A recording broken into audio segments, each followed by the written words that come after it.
नमस्कार मित्रों, स्वागत है आपका हमारे जेआईवी एनसीईआरटी मेड सिंपल के इस चैनल में। बीएफएम का मॉड्यूल ए और उसमें fill in the blank type question. आपने एवीएम के पेपर में देखा होगा दोस्तों, 10 से 15 नंबर के क्वेश्चन जो है fill in the blank type आए थे, जिसमें आपको नंबर या डिजिट पुट करना था, राइट। चाहे वो डेसिमल में हो या इंटीजर में हो, नो मैटर व्हाट। तो इस प्रकार के सवाल बीएफएम में भी आएंगे, तो क्यों ना हम लोग उसको पहले ही से प्रैक्टिस कर लें। तो ये इस वीडियो के माध्यम से मॉड्यूल ए के जितने भी पॉसिबल क्वेश्चन बन सकते हैं, जिसमें इंटीजर पुट करना हो, वैल्यू पुट करना हो, पिछले बार भी आए थे एग्जामिनेशन में, उसको प्रैक्टिस करेंगे। दोस्तों ये नया तरह का पैटर्न है जो आईआईबीएफ ने लाया है, अच्छे तरीके से प्रैक्टिस कर लेंगे। हमारा question fill in the blanks format में होगा। पहले आप खुद से ट्राई करेंगे क्वेश्चन को, और मैं एक एक चीज को समझा दूंगा। सब समझिए, एक तरह से रिवीजन भी आपका हो जाएगा, कंसेप्चुअल रिवीजन हो जाएगा। तो दोस्तों ये हमारा मॉड्यूल है, यदि आपको ये पसंद आए तो डिस्क्रिप्शन में लिखिएगा, तो मैं मॉड्यूल बी का भी लाऊंगा। चलिए बिना देरी किए हुए पहले क्वेश्चन की ओर बढ़ते हैं। पहला क्वेश्चन आपको स्क्रीन पर दिख रहा होगा। सबसे पहला क्वेश्चन है कि FPI trading in GIFT City enjoy a waiver on the usual dash percentage short term capital gain tax and can trade on exchange that can operate dash hour a day. तो देखिए, आपके हो सकता है कि एग्जामिनेशन में एक ही ब्लैंक दे, लेकिन हमने दो ब्लैंक यहाँ पे लिया है।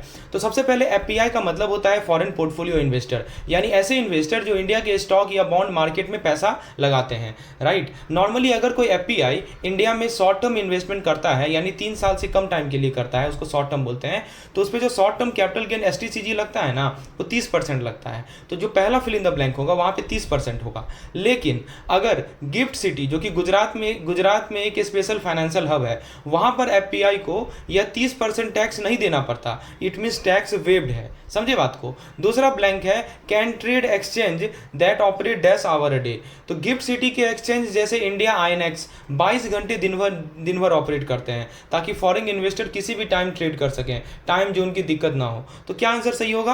पहला ऑप्शन फिलअप होगा 30 से और दूसरा ऑप्शन फिलअप होगा 22 से, राइट। सोच के देखिए, अगर आप एक फॉरेन इन्वेस्टर हैं और आपको इंडिया में इन्वेस्ट करना है, तो आप क्या चाहेंगे? कम टैक्स लगे, ज़्यादा ट्रेडिंग टाइम मिले, बस वही गिफ्ट सिटी ऑफर करता है। सिंपल सी बात है। तो हमने इस क्वेश्चन से क्या सीखा? सीखना बहुत जरूरी है दोस्तों। हमने ये सीखा कि एफपीआई का मतलब होता है foreign portfolio investor. Gift city में उनको 30% एसटीसीजी टैक्स की छूट मिलता है, और गिफ्ट सिटी एक्सचेंज 22 घंटा डेली ऑपरेट करता है। तो इसीलिए करेक्ट फिल द ब्लैंक्स होगा 3022। चलिए अगले क्वेश्चन की ओर बढ़ते हैं। अगला फिल द ब्लैंक्स क्वेश्चन आपके स्क्रीन पर है, पहले खुद से सोचिए दिमाग में, राइट। सवाल है the exposure ceiling for IBU is dash percentage of the parent bank tier 1 capital for a single borrower and dash % for a borrower group. सबसे पहले आईबीयू का मतलब होता है इंटरनेशनल बैंकिंग यूनिट। ये आईबीयू जनरली गिफ्ट सिटी जैसे स्पेशल फाइनेंशियल जोन में होती है। कहाँ होती है आईबीयू? गिफ्ट सिटी जैसे फाइनेंशियल जोन में, जहाँ बैंक अपना एक स्पेशल ब्रांच खोलते हैं ताकि फॉरेन करेंसी बिजनेस को हैंडल कर सके। अब सवाल है टीयर 1 कैपिटल क्या होता है? तो यह बैंक का कोर कैपिटल होता है, यानी पैसा जो शेयर होल्डर से आया है और जो बैंक की फाइनेंशियल स्ट्रेंथ को दिखाता है। इसी बेस में एक्सपोजर लिमिट कैलकुलेट होती है। चलिए अब बात करते हैं एक्सपोजर सीलिंग की। तो यानी बैंक किस अमाउंट तक लोन दे सकता है या रिस्क ले सकता है एक बोरोवर या ग्रुप में।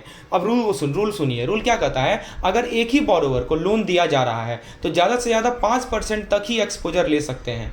किसका 5%? तो पेरेंट बैंक के टीयर 1 का कैपिटल का 5%। और अगर एक बोरोवर ग्रुप है, जैसे मान लीजिए कि एक ग्रुप का मल्टीपल कंपनीज है, तो एक्सपोजर लिमिट बढ़ाकर 10% हो सकती है। तो इसका सही जवाब होगा 5 और 10। मैं एक एग्जांपल से समझाता हूं आपको, ठीक है। जैसे मान लीजिए कि एक बैंक का टीयर 1 कैपिटल 1000 करोड़ है। कितना है? 1000 करोड़। तो एक बोरोवर को बैंक मैक्सिमम उसका 5% यानी 50 करोड़ लोन दे सकते हैं। और अगर एक बिजनेस ग्रुप है जैसे टाटा ग्रुप, रिलायंस ग्रुप, तो 100 करोड़ तक एक्सपोजर ले सकते हैं, यानी 10%, राइट। तो हमने इस क्वेश्चन से क्या सीखा कि आईबीयू का मतलब होता है international banking unit. Exposure limit based होती है पेरेंट बैंक के टीयर 1 कैपिटल पे। सिंगल बोरोवर के लिए 5% लिमिट है, बोरोवर ग्रुप के लिए 10% लिमिट है। इसीलिए सही जवाब होगा 5 और 10। याद रहेगा? चलिए अगले सवाल की ओर बढ़ें। अगला सवाल आपके स्क्रीन पर है। दोस्तों जो भी कंटेंट आपके साथ मैं शेयर कर रहा हूं पिछले 5 दिन से 10 दिन से, सारा का सारा कंटेंट हमारे कैप्सूल कोर्स का पार्ट है। ये भी कंटेंट कैप्सूल कोर्स का पार्ट है। इस तरह के क्वेश्चन को आप प्रैक्टिस करके जाइए। सवाल चाहे fill in the blanks format में हो या एमसीक्यूज फॉर्मेट में हो, आपको कंसेप्ट क्लियर है, वैल्यूज याद है, तो आसानी से सॉल्व कर सकते हैं। चलिए अगला क्वेश्चन है कि the parent bank must maintain a minimum regulatory capital of USD dash and IBU must maintain a daily retail deposit reserve ratio of dash % of the deposit raised from the individual. तो यहाँ पे दो concept है, पहला है minimum regulatory capital for parent bank और दूसरा है retail deposit reserve ratio by IBU. आपको कोई ऑप्शन नहीं दिया जाएगा, आपको खुद से आंसर यहाँ लिखना है। तो देखिए, जब कोई बैंक अपना आईबीयू यानी इंटरनेशनल बैंकिंग यूनिट सेटअप करता है गिफ्ट सिटी जैसी जगह पर, तो आरबीआई या रेगुलेटरी अथॉरिटी यह इंश्योर करती है उस बैंक के पास सफिशिएंट कैपिटल हो ताकि वो रिस्क हैंडल कर सके। अब वही तो पूछा गया कितना कैपिटल हो, तो इसके लिए कंडीशन ये है कि पेरेंट बैंक को कम से कम $20 मिलियन का कैपिटल मेंटेन करना ही होगा। कितने का? $20 मिलियन का। इसका सिंपल सा मतलब है कि बैंक के पास इतना पैसा होना चाहिए, अगर कोई नुकसान को हो भी जाए तो वो संभाल सके। समझे बात को? तो पेरेंट बैंक को कम से कम $20 मिलियन का कैपिटल मेंटेन करना होगा, कोई नुकसान हो भी जाए तो वो संभाल सके, ये बात है। और दूसरा पार्ट है हमारा retail deposit reserve ratio. IBU अगर इंडिविजुअल कस्टमर से डिपॉजिट ले रहा है, रिटेल मतलब वही होता है ना, इंडिविजुअल कस्टमर, तो आईबीयू यदि इंडिविजुअल कस्टमर से डिपॉजिट ले रहा है यानी आम आदमी से पैसा ले रहा है, तो उसका 3% हिस्सा रिजर्व में रखना पड़ेगा डेली बेसिस पे। कितना परसेंट हिस्सा? 3% हिस्सा। यह एक सेफ्टी मैकेनिज्म होता है ताकि अगर कस्टमर कल पैसा मांगे तो बैंक के पास इमीडिएटली पैसा हो। कितना परसेंट? 3%। तो दोस्तों सही जवाब क्या होगा इसका? 20 मिलियन और 3। तो मान लीजिए एक आईबीयू ने 100 करोड़ का डिपॉजिट लिया आम लोगों से, तो उसको हर दिन 3 करोड़ यानी 3% रिजर्व में रखना पड़ेगा और उसका पेरेंट बैंक के पास कम से कम $20 मिलियन होना चाहिए। समझे बात को? तो हमने क्या सीखा इस क्वेश्चन से? दो चीज़ें सीखी। पहला पॉइंट आपको ये बताया कि पेरेंट बैंक को यूएसडी 20 मिलियन का कैपिटल मेंटेन करना कंपलसरी है और आईबीयू को 3% डेली रिजर्व रखना होता है इंडिविजुअल डिपॉजिट पर। तो यह रूल बैंक की सेफ्टी और स्टेबिलिटी इंश्योर करने के लिए बनाई गई हैं। तो सही जवाब होगा 20 मिलियन और 3। दोस्तों यदि चीज़ें क्लियर हो रही हो प्लीज़ एक लाइक कर दीजिएगा ताकि this will motivate me to make more such content. अब दोस्तों अगले कंसेप्ट की ओर बढ़ते हैं, जो कि है हमारा लार्ज डायमंड एक्सपोर्टर, राइट। तो large diamond exporter with dash crore with greater than equal to crore turnover can open up to dash DDA account where dash percentage of the export proceed can be created. तो दोस्तों यहाँ DDA account से related सवाल है। DDA का मतलब होता है डायमंड डॉलर अकाउंट। यह एक स्पेशल टाइप का अकाउंट है जो सिर्फ एलिजिबल डायमंड एक्सपोर्टर खोल सकते हैं। इसका पर्पज़ यह है कि एक्सपोर्टर अपने फॉरेन करेंसी ट्रांजेक्शन को एफिशिएंटली मैनेज कर सकें।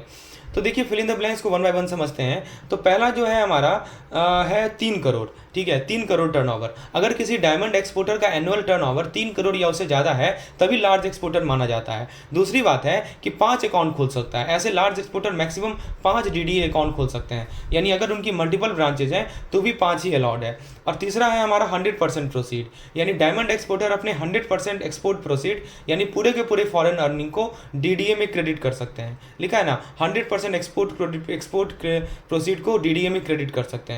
तो सही जवाब होगा इसका 3, 5 और 100। तो मैं एक एग्जांपल लेके समझाता हूँ। जैसे मान लीजिए कि एक डायमंड एक्सपोर्टर है जिसका टर्नओवर है 5 करोड़। कितना है टर्नओवर? 5 करोड़।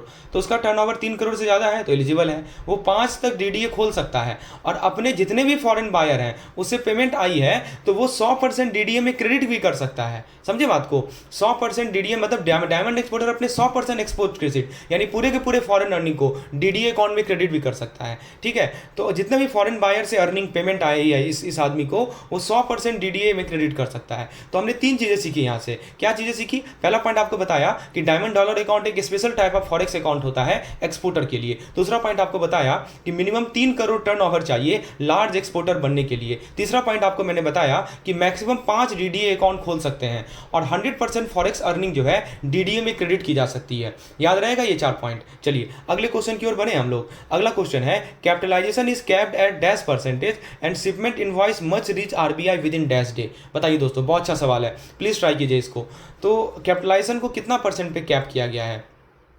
सबसे पहले ये समझिए कि कैपिटलाइजेशन होता क्या है। जब एक्सपोर्टर किसी बायर से पेमेंट नहीं ले पाता टाइमली, मान लीजिए कोई एक्सपोर्टर है वो बायर से पेमेंट टाइमली नहीं ले पाया, तो उस अनपेड अमाउंट को इन्वेस्टमेंट के फॉर्म में काउंट किया जा सकता है। यही प्रोसेस होता है कैपिटलाइजेशन। ध्यान से सुनिएगा, एक एक्सपोर्टर है, उसने सामान दे दिया लेकिन बायर से पेमेंट टाइमली नहीं ले पाया, तो जो पैसा अनपेड है, जो अभी तक पेमेंट नहीं हुआ है, उस अनपेड अमाउंट को इन्वेस्टमेंट के फॉर्म में काउंट किया जा सकता है। तो वो एक्सपोर्टर दिखा सकता है कि ये मेरा इन्वेस्टमेंट है, ये अनपेड अमाउंट, और इसी को बोलते हैं कैपिटलाइजेशन। लेकिन आरबीआई ने एक लिमिट फिक्स कर दी है। क्या लिमिट फिक्स कर दी है? कि आप अपने टोटल ड्यूज या एक्सपोर्ट प्रोसीड का मैक्सिमम 100% तक ही कैपिटलाइज कर सकते हैं, इससे ज़्यादा अलाउड नहीं है। तो कैप कितना डाल दिया गया है? 100%। मतलब ये हुआ कि आप जो इन्वेस्टमेंट शो करेंगे तो उससे 100% से ज़्यादा नहीं शो कर सकते। जैसे मान लीजिए कि अनपेड अमाउंट अभी 30 करोड़ का है, तो आप मैक्सिमम 30 करोड़ ही इन्वेस्टमेंट दिखा सकते हैं, 40 करोड़ इन्वेस्टमेंट नहीं दिखा। मान लीजिए अनपेड अमाउंट ज़्यादा हो, समझे ना। तो वही कर रहा है कि आप अपने ड्यूज का 100% ही कैपिटलाइज कर सकते हैं, उससे ज़्यादा कैपिटलाइज इन्वेस्टमेंट नहीं दिखा सकते। अब दूसरी बात आती है कि इनवॉइस का, शिपमेंट इनवॉइस की। तो जब भी आप शिपमेंट करते हैं ना, तो आपको कस्टम सर्टिफाइड इनवॉइस आरबीआई को भेजना होता है। क्या भेजना होता है? कस्टम सर्टिफाइड इनवॉइस, ताकि मॉनिटरिंग हो सके कि पैसा कब और कैसे आएगा। आरबीआई के रूल के हिसाब से यह इनवॉइस शिपमेंट के 15 दिन के अंदर भेजना कंपलसरी है, इसीलिए सेकेंड और थर्ड ब्लैंक का आंसर भी हो जाएगा हमारा 15 दिन, समझे। तो आप जब भी शिपमेंट करते हैं तो आपको कस्टम सर्टिफाइड इनवॉइस आरबीआई को भेजना होता है, ताकि पैसा कब और कैसे आएगा इसका मॉनिटरिंग हो सके। और आरबीआई रूल कहती है कि 15 दिन के अंदर आपको भेजना कंपलसरी है। मैं एक एग्जांपल लेके समझाता हूं इसको। मान लीजिए एक एक्सपोर्टर ने 10 लाख का माल एक्सपोर्ट किया और बायर ने 5 लाख का पेमेंट डिले कर दिया, तो एक्सपोर्टर चाहे तो उस 5 लाख को कैपिटलाइज कर सकता है, लेकिन टोटल कैपिटलाइजेशन कभी भी 10 लाख से ज़्यादा नहीं हो सकता।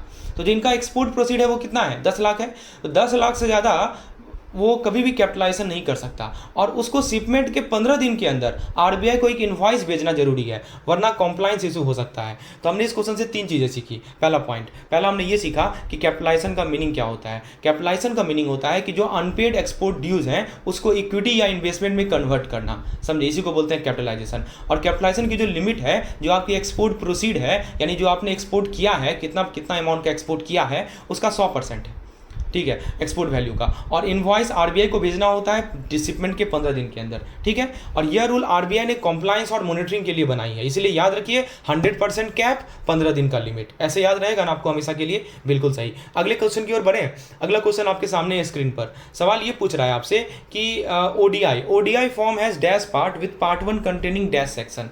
बताइए दोस्तों, सबसे पहले ओडीआई होता क्या है? ओडीआई होता है ओवरसीज डायरेक्ट इन्वेस्टमेंट। जब कोई इंडियन एंटिटी या कोई इंडियन पर्सन फॉरेन कंट्री में इन्वेस्टमेंट करता है तो उसके लिए आरबीआई को इन्फॉर्म करना होता है ओडीआई फॉर्म के थ्रू। जैसे मैं हूं, मैं यूएसए के किसी कंपनी में इन्वेस्टमेंट करना चाह रहा हूं, ठीक है। तो या कोई इंडियन कंपनी है, वो जैसे रिलायंस कंपनी है, यूएसए में इन्वेस्ट करना चाह रही है, तो उसके लिए आरबीआई को इन्फॉर्म करना जरूरी होता है, और वो ओडीआई के थ्रू होता है, ओवरसीज डायरेक्ट इन्वेस्टमेंट के थ्रू होता है। यदि हम ओडीआई फॉर्म के स्ट्रक्चर की बात करें तो इसमें 3 पार्ट होते हैं। तो पहला जो फिल इन द ब्लैंक्स है उसका आंसर होगा 3, ठीक है। पार्ट 1 होता है इन्वेस्टमेंट डिटेल, पार्ट 2 होता है रेमिटेंस डिटेल, पार्ट 3 होता है post investment change and reporting. इसलिए फर्स्ट ब्लैंक का करेक्ट आंसर है 3 पार्ट। पार्ट 1 थोड़ा डिटेल होता है, जिसमें 5 सेक्शन होते हैं, ए से लेके ई तक, जिसमें डिफरेंट टाइप की इंफॉर्मेशन दी जाती है। सेक्शन ए में बेसिक डिटेल, सेक्शन बी में फाइनेंशियल, सेक्शन सी में investment structure and so on. तो आपको पता होना चाहिए कि 3 पार्ट होते हैं, पार्ट 1, पार्ट 2, पार्ट 3। पार्ट 1 के अंदर आपका इन्वेस्टमेंट का, पार्ट 2 के अंदर रेमिटेंस का, पार्ट 3 के अंदर पोस्ट इन्वेस्टमेंट का, ये सभी डिटेल होता है। याद रहेगा 3 और 5। तो मान लीजिए कोई इंडियन कंपनी यूएसए में सब्सिडरी खोल रही है, तो उसको ओडीआई फॉर्म भरना पड़ेगा, क्योंकि इंडियन कंपनी यूएसए में अपना सब्सिडरी खोल रही है। तो पार्ट 1 में बेसिक से लेकर इन्वेस्टमेंट डिटेल देनी होती है। पार्ट 2 में, पार्ट 1 के अंदर ए से लेकर ई तक 5 सेक्शन भरने होते हैं। बाकी रेमिटेंस और चेंज के लिए पार्ट 2 और पार्ट 3 भरना होता है। तो हमने 3 चीजें सीखी यहाँ से। ओडीआई का मतलब होता है ओवरसीज डायरेक्ट इन्वेस्टमेंट, ये आरबीआई को देना पड़ता है ये फॉर्म। ओडीआई फॉर्म 3 पार्ट में डिवाइडेड होते हैं, पार्ट 1, पार्ट 2, पार्ट 3। पार्ट 1 में इन्वेस्टमेंट, पार्ट 2 में रेमिटेंस, पार्ट 3 में चेंज। पार्ट 1 के अंदर 5 सेक्शन होते हैं, ए बी सी डी और ई। याद रहेगा। चलिए अगले कंसेप्ट की ओर बढ़े। अगला कंसेप्ट आपके स्क्रीन पर है, आइए देखते हैं। बहुत अच्छा कंसेप्ट है, इसको समझते हैं। तो फ्रेंड्स, सवाल ये है कि फेमा के अंदर गिफ्ट रेमिटेंस कितना अलाउड है पर फाइनेंशियल ईयर, और डोनेशन टू चैरिटेबल ऑर्गेनाइजेशन कितना अलाउड है, और कंसल्टेंसी सर्विस के लिए कितना लिमिट है, इंफ्रास्ट्रक्चर प्रोजेक्ट के लिए और अदर प्रोजेक्ट के लिए कितना लिमिट है, बताइए। बहुत अच्छा सवाल है। तो फेमा का मतलब होता है फॉरेन एक्सचेंज मैनेजमेंट एक्ट, जो इंडिया के फॉरेन ट्रांजैक्शन को रेगुलेट करता है। अब फेमा के अंदर कुछ स्पेसिफिक रेमिटेंस लिमिट फिक्स की गई है।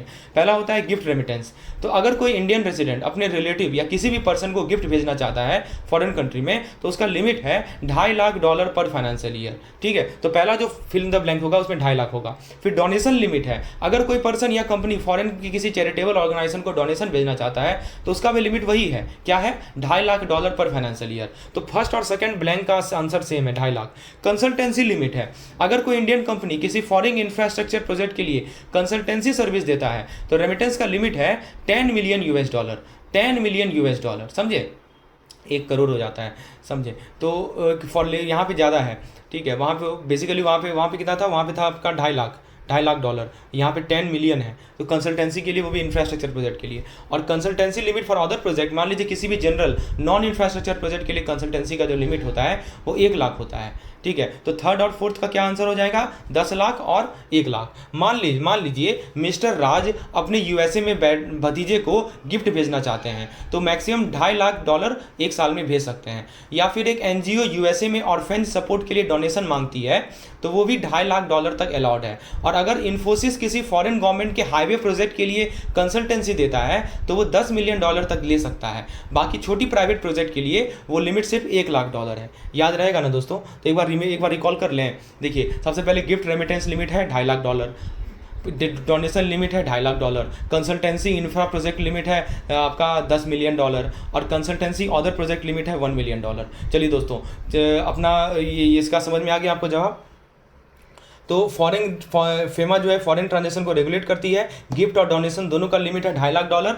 इन कंसल्टेंसी में इंफ्रा प्रोजेक्ट हो तो 10 मिलियन डॉलर, और अदर प्रोजेक्ट हो तो 1 लाख डॉलर, ठीक है। तो याद रखिएगा, याद क्या रखना है, 250, 250K, 10 मिलियन और 1 लाख। ये कीवर्ड है जो कि दिमाग में बैठा लीजिए। 2.5 lakh dollar, 10 million dollar, 1 lakh dollar, ठीक है। तो आपको ये याद रखिएगा तो दिमाग में बैठ जाएगा। अब दोस्तों, अब सवाल है कि RBI required bank to submit various statement including stat dash for FCNRB deposit transaction, stat dash for NRE NRO transaction, और फिर कह रहा है कि dash return for fortnightly forex export data.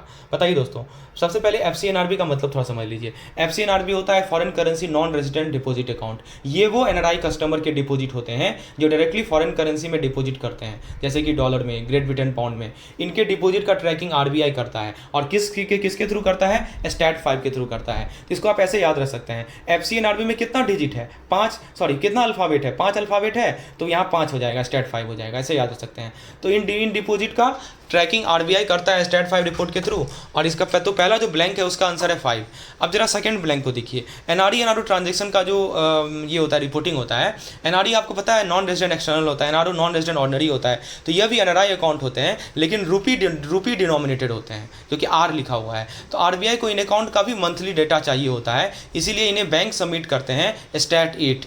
तो एनआरई एनआरओ के लिए 8 लगता है, ठीक है। उसके बाद दोस्तों, यदि हम बात करें फोर्टनाइटली फॉरेक्स ऑपरेशन के लिए, तो हर 15 दिन में आरबीआई को चाहिए होता है एक consolidated report of foreign exchange transaction, और इस रिपोर्ट को बोला जाता है आर रिटर्न।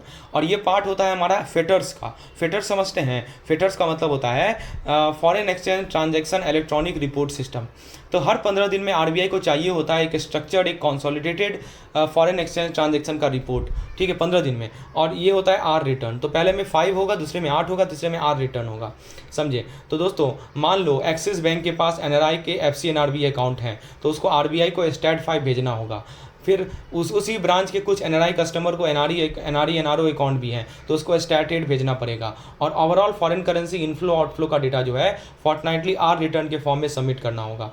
तो याद रखिएगा, आरबीआई रिपोर्टिंग कंपलसरी है फॉरेन ट्रांजेक्शन को मॉनिटर करने के लिए। स्टैट 5 होता है एफसीएनआरबी डिपॉजिट डिटेल होता है, स्टैट 8 में एनआरई एनआरओ का डिपॉजिट ट्रैकिंग होता है, आर रिटर्न जो है एवरी 15 दिन फॉरेक्स इनफ्लो आउटफ्लो होता है। तो याद रखिएगा, फॉरेन करेंसी के लिए 5, एनआरई एनआरओ के लिए 8, और आर होता है रेगुलर फॉरेक्स रिपोर्टिंग के लिए। 3 चीज़ याद रहेगा ना दिमाग में, बिल्कुल सही।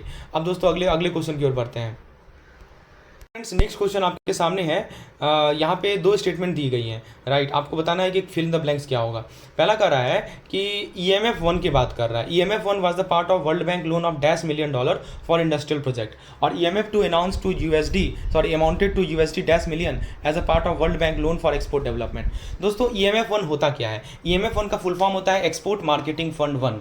तो यह एक बड़ा इनिशिएटिव था जो वर्ल्ड बैंक के लोन से फंड किया गया था। तो वर्ल्ड बैंक ने जो लोन दी थी ना, उससे इस इनिशिएटिव को फंड किया गया था। इसका अमाउंट था $250 मिलियन, ठीक है, जो मेनली इंडस्ट्रियल एक्सपोर्ट प्रोजेक्ट के लिए यूज हुआ था। 250 मिलियन बहुत ज़्यादा अमाउंट है, $250 मिलियन है, ठीक है। वहाँ पे तो पहला ब्लैंक का जो करेक्ट आंसर होगा वो होगा $250 मिलियन।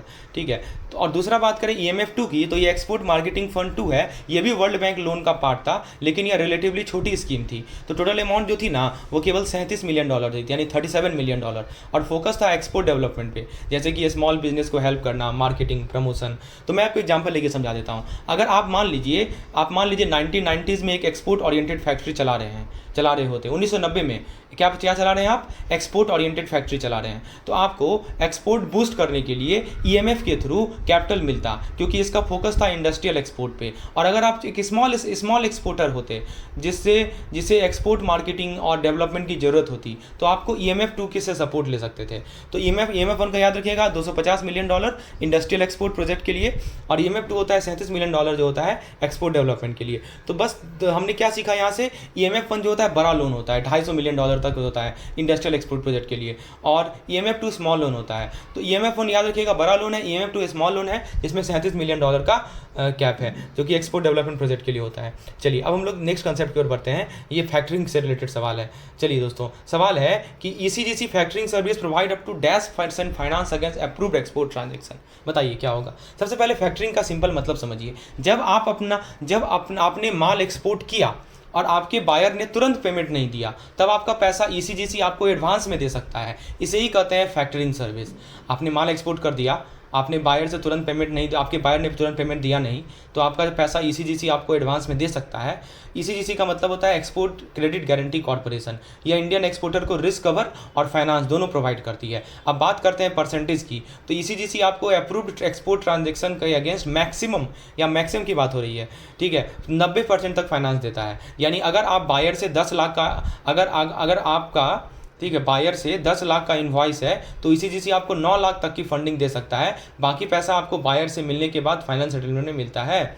ठीक है। तो मैं एक एग्जांपल लेकर समझाता हूँ। जैसे मान लीजिए आप एक टेक्सटाइल एक्सपोर्टर हैं और आपने US के एक बायर को 20 लाख का माल बेचा।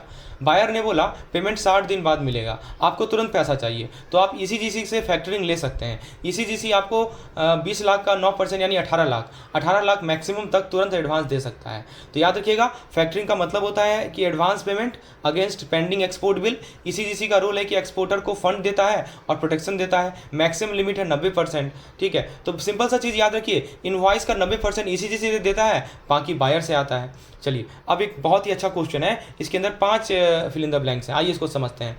सबसे पहला है the period of cover for post shipment export credit insurance is dash month. फिर कह रहा है the insurance cover range from %% to %% for ECGC policy holder. Third कह रहा है non policy holder receive coverage between dash to %%। Fourth कह रहा है bill drawn on associate of policy holder gets %% coverage. Fifth कह रहा है associate of non policy holder receive %% coverage.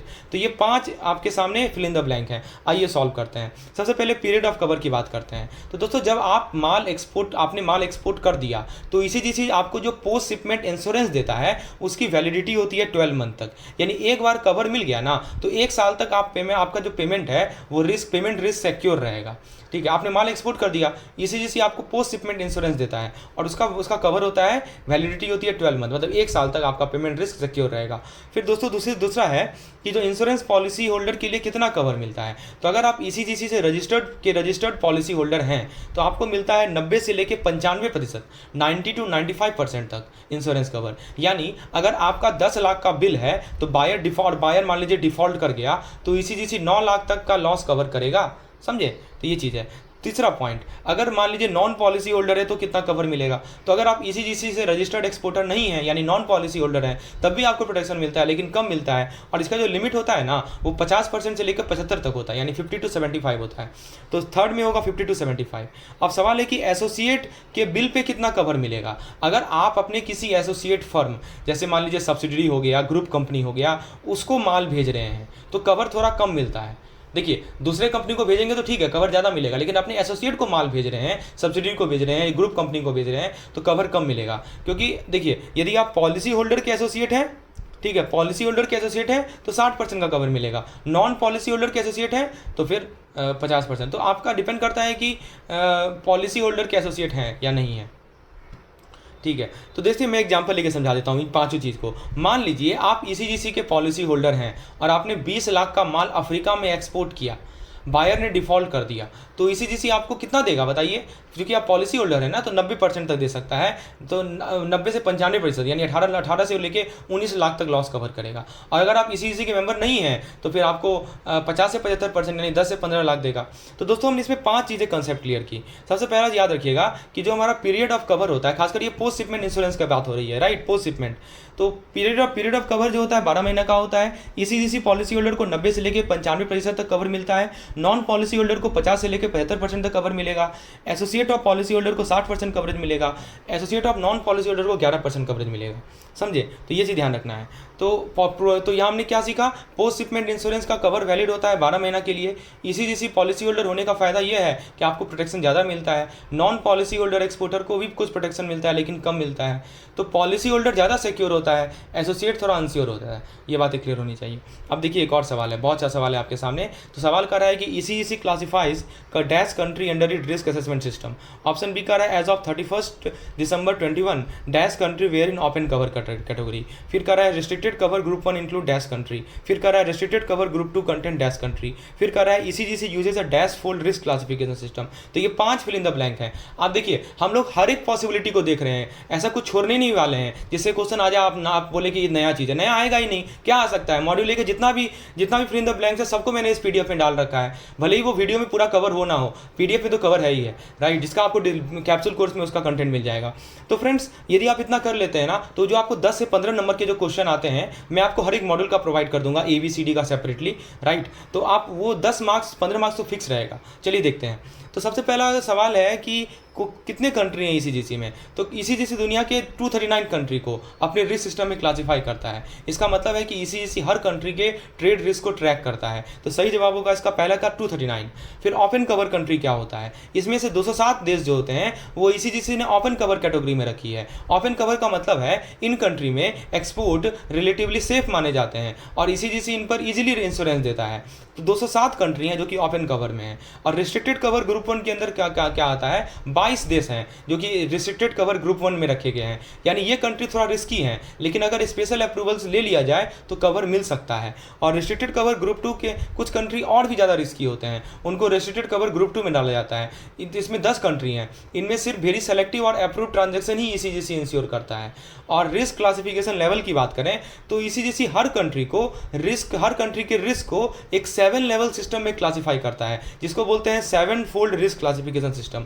जैसे लेवल 1 जो होता है लो रिस्क होता है, लेवल 7 जो होता है हाईएस्ट रिस्क होता है, इसी तरह लेवल 1, लेवल 2, लेवल 3 ABCD करके ग्रेडिंग दिया गया है, तो 7 होगा। समझे।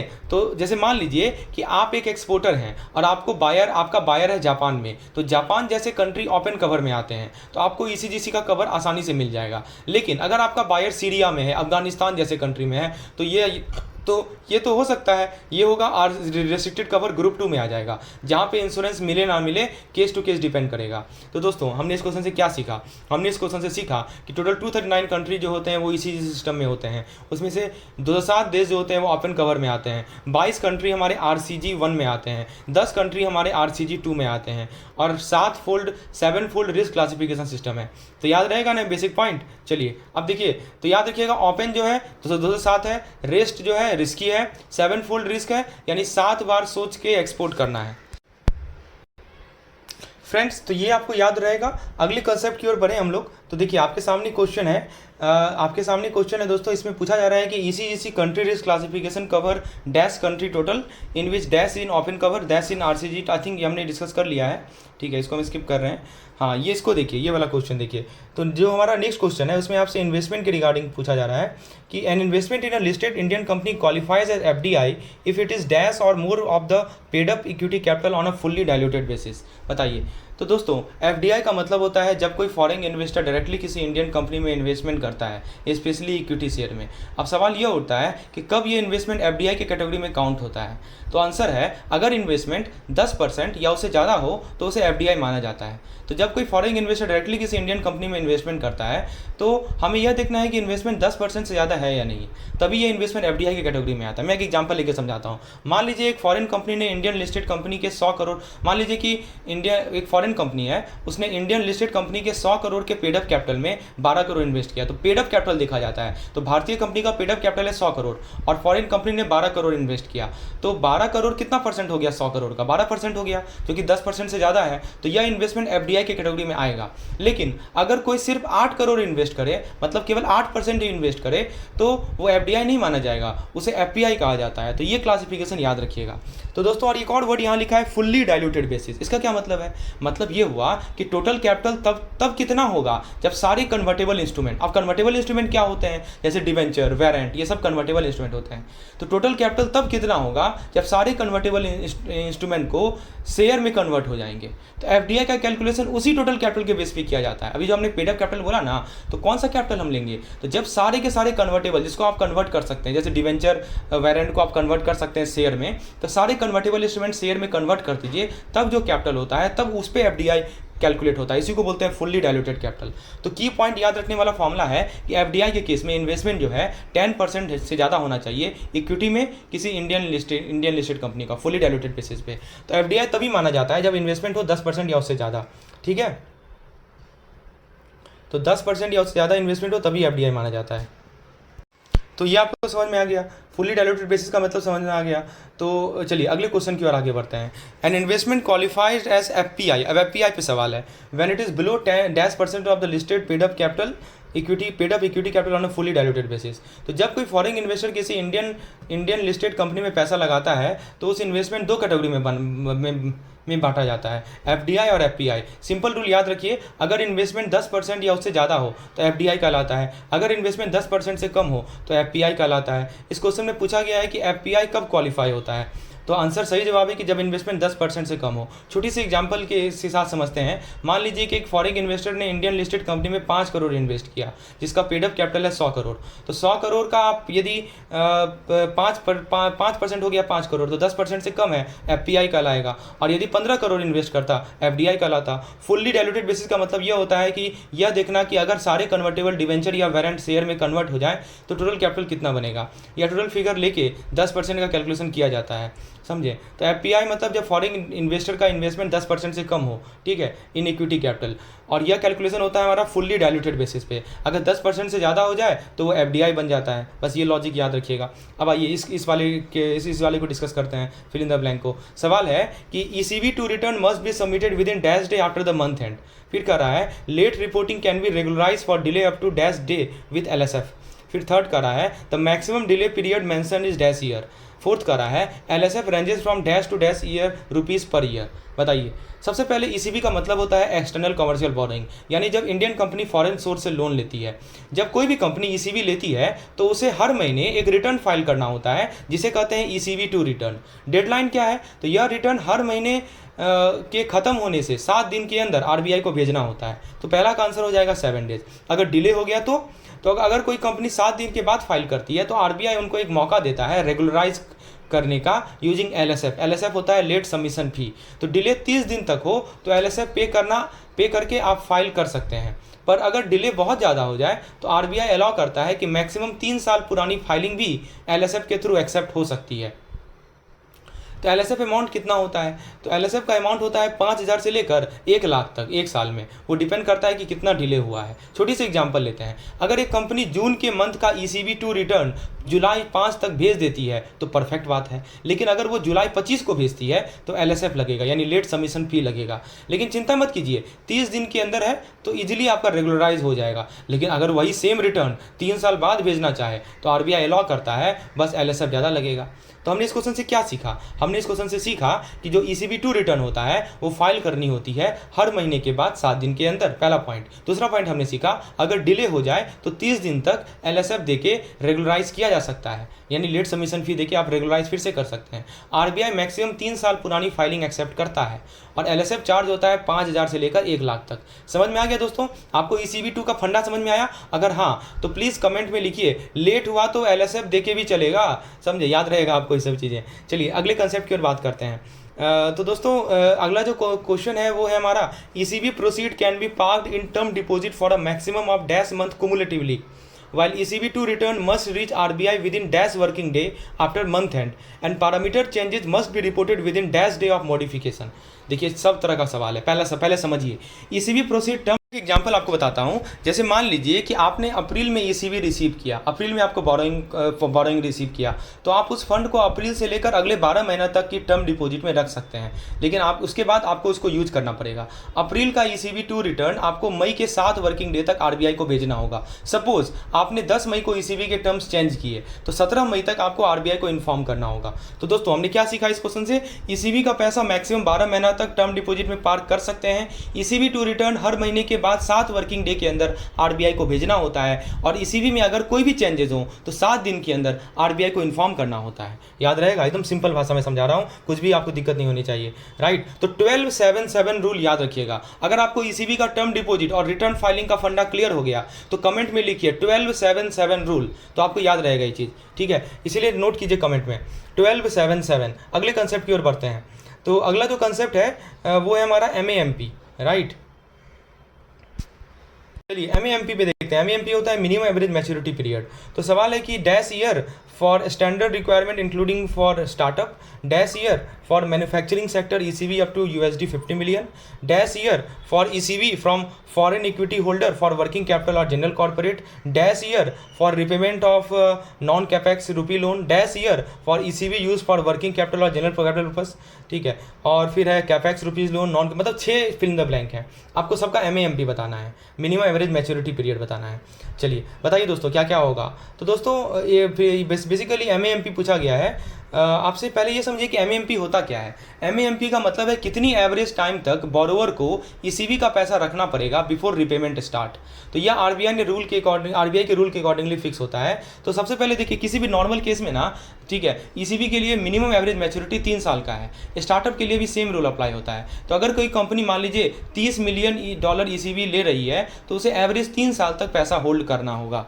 फिर दूसरा है यदि मैन्युफैक्चरिंग इसी सेक्टर में ईसीबी है, ठीक है, मान लीजिए कोई मैन्युफैक्चरिंग $50 मिलियन तक ईसीबी लेती है, कितने तक? $50 मिलियन तक लिखा है ना, ठीक है। तो उसे हर सिर्फ 1 साल का एमएएमपी चलेगा। तो स्मॉल मैन्युफैक्चरिंग यूनिट को जल्दी फंड चाहिए होता है, उनके लिए ये छूट है, समझे। तो उनको 1 साल तक जाए क्योंकि उनको जल्दी फंड चाहिए, तो 1 साल का एमएएमपी इनके लिए है। अच्छा, तीसरी बात है कि मान लीजिए कि यदि लैंडर कोई फॉरेन इक्विटी होल्डर है और लोन को यूज कर रहा है, ठीक है, और लिखा है कि लोन यूज कर रहा है वर्किंग कैपिटल के लिए, जनरल कॉर्पोरेट के लिए, नॉन कैपेक्स रूपी लोन के पेमेंट के लिए, रीपेमेंट के लिए। तो अगर फॉरेन इन्वेस्टर कंपनी का इक्विटी होल्डर है, फॉरेन इन्वेस्टर जो है, जो इन्वेस्ट किया है वो कंपनी का इक्विटी होल्डर है और पैसे इन 3 पर्पज़ में लगा रहा है, तो एमएएमपी 5 साल का हो जाएगा। मतलब यह थोड़ा सा स्ट्रिक्ट है क्योंकि पैसा ज़्यादा फ्लेक्सिबल पर्पज़ के लिए यूज हो रहा है। फिर दोस्तों चौथा केस को देखिए, for ECB general working capital और कॉर्पोरेट पर्पज़ ईसीबी, ठीक है, जिसको नॉन इक्विटी होल्डर बोलते हैं। तो अगर वर्किंग कैपिटल या जनरल पर्पज़ के लिए ईसीबी लिया जा रहा है किसी और लेंडर से, तो एमएएमपी 10 साल का हो जाएगा। तो यह रूल इंश्योर करता है कि ऐसे लोन शॉर्ट टर्म मिसयूज ना हो जाए, समझे ना। और फिर कह रहा है कि capex rupee loan repayment ECB. तो capex rupee loan repayment ECB के लिए जो हमारा एमएएमपी होता है वो 7 साल का होता है। अगर ईसीबी से किसी कैपिटल एक्सपेंडिचर जैसे प्लांट मशीनरी वाले रूपी लोन को रिपे किया जा रहा है, तो मान लीजिए कि प्लांट मशीनरी के लिए रूपी लोन लिया और आपने ईसीबी लेकर उसको रिपेमेंट कर रहे हैं, तो एमएएमपी 7 साल का होगा। और यदि आप नॉन कैपेक्स रूपी लोन का रिपेमेंट कर रहे हैं, अगर किसी सिंपल या नॉन कैपेक्स रूपी लोन जैसे सैलरी या ओवरहेड एक्सपेंस का लोन है उसको रिपे करने का है, तो एमएएमपी 10 साल का होता है। क्योंकि ये नॉन प्रोडक्टिव यूज है ना, इसीलिए आपको लॉन्गर मैच्योरिटी चाहिए। तो क्विकली समराइज कर लें अभी जो हमने पॉइंट बताया आपको, तो क्विकली समराइज कर लेते हैं।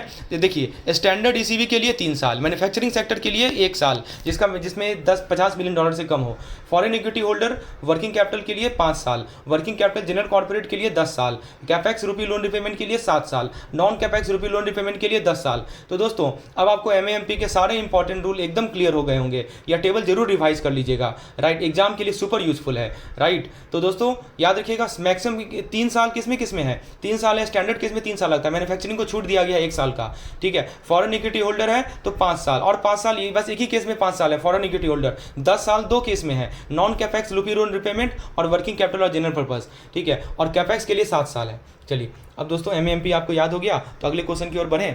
तो अगले क्वेश्चन की ओर बढ़ेंगे तो देखिए ये कंसेप्ट है ट्रेड साइकिल। तो बेसिकली ट्रेड साइकिल के रूल्स क्यों देखते हैं, और क्वेश्चन कर रहा है कि trade credit for capital good import is allowed up to dash up to dash year from shipment. B कह रहा है कि AD category 1 bank can permit trade credit up to dash $1 million per import transaction. C कह रहा है guarantee LOU LOC can be issued for a maximum of dash year from shipment. तो आइए दोस्तों, सबसे पहले ट्रेड क्रेडिट का मतलब समझ लीजिए। जब कोई भारतीय इंपोर्टर, ठीक है, भारतीय इंपोर्टर फॉरेन सेलर से माल मंगवाता है तो उसे तुरंत पैसे देने की ज़रूरत नहीं पड़ती। वो एक क्रेडिट पीरियड के अंदर पैसे बाद में दे सकता है। इसी क्रेडिट पीरियड को हम लोग ट्रेड क्रेडिट बोलते हैं। तो जैसे यहाँ पे क्या कर रहा है कि trade credit for capital good जैसे मशीन हो गया, इक्विपमेंट हो गया। तो अगर आप कैपिटल गुड इंपोर्ट कर रहे हैं तो आपको शिपमेंट डेट से मैक्सिमम 3 साल तक ट्रेड क्रेडिट मिल सकता है। तो जैसे मान लीजिए अगर 1 जनवरी 2025 को जर्मनी से एक आपने मशीन इंपोर्ट की तो आपको पेमेंट करने का टाइम मिल सकता है 31 दिसंबर 2027 तक। 3 साल वही होगा ना, ठीक है। फिर देखिए दूसरा चीज़, USD 50 मिलियन पर ट्रांजेक्शन लिमिट, ये भी लिमिट है। एडी कैटेगरी 1 बैंक यानी ऑथराइज बैंक ऐसे ट्रांजेक्शन को $50 मिलियन तक अप्रूव कर सकते हैं पर इंपोर्ट ट्रांजेक्शन के लिए। ये 50 मिलियन बार बार नहीं आ रहा है, अभी जो हमने मैन्युफैक्चरिंग वाला पढ़ा था याद है, सेम चीज़ यहाँ पे है ना, याद है ना। तो $50 मिलियन तक, मतलब एडी कैटेगरी 1 बैंक जो होते हैं ऐसे ट्रांजेक्शन को $50 मिलियन तक अप्रूव कर सकते हैं पर इंपोर्ट ट्रांजेक्शन। तो अगर आप एक ही डील में मान लीजिए $45 मिलियन का कैपिटल इक्विपमेंट मंगवा रहे हैं तो आपका बैंक इसे ट्रेड क्रेडिट के थ्रू अलॉक कर सकता है, लेकिन याद रखिएगा लिमिट $50 मिलियन है, इसके ऊपर नहीं। अच्छा, फिर दूसरी बात की गारंटी LOU LOC ये भी अलॉट है 3 साल तक। तो अगर आप फॉरेन सप्लायर को कन्विंस करना है, ठीक है, आपको मान लीजिए फॉरेन सप्लायर को कन्विंस करना है तो आपका बैंक उसके फेवर में गारंटी, लेटर ऑफ अंडरटेकिंग या लेटर ऑफ क्रेडिट इशू कर सकता है, लेकिन इनकी वैलिडिटी भी मैक्सिमम 3 साल की होती है। शिपमेंट के डेट से काउंट होता है ये, जब वो शिपमेंट कर देगा उससे काउंट होगा। तो दोस्तों हमने 3 बातें यहाँ सीखी। पहला पॉइंट क्या बताया, कैपिटल गुड यदि इंपोर्ट कर रहे हैं ट्रेड क्रेडिट के माध्यम से तो शिपमेंट के 3 साल तक, ठीक है। तो 3 साल 2 केस में है ना। तो ये उसके लिए उसका जो ट्रेड क्रेडिट आपको मिलता है, जो आप तब तक 3 साल तक पेमेंट नहीं करेंगे तो चलेगा।